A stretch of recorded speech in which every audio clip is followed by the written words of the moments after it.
Hi folks, we're going to do a seat on this old Hyundai Santa Fe. A lot of times people don't use the back seats, and that's where a steamer comes in handy because you can make quick work of a back seat, allow the customer to see that you were there. But on this particular seat we do have a stain. So there's a stain right here which we're going to make quick work of. We want to take care of that. Without spraying cleaners on it, we're just going to steam it. We'll steam the back part of the seat bottom. We should be done in no time, but the nice thing about steaming it is it's going to be dry 5 minutes later. So let's just start. We'll exhaust a little bit of excess steam there. And I'm using the triangle brush. I like to use the triangle brush without a bonnet on it.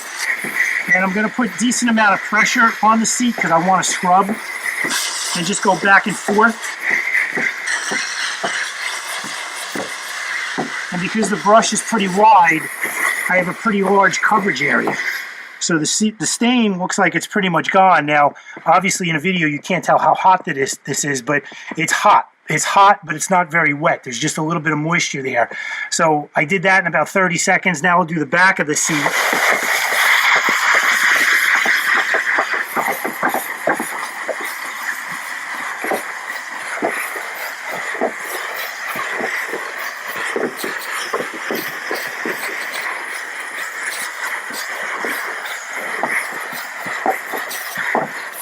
We'll come back and we'll give this one more pass.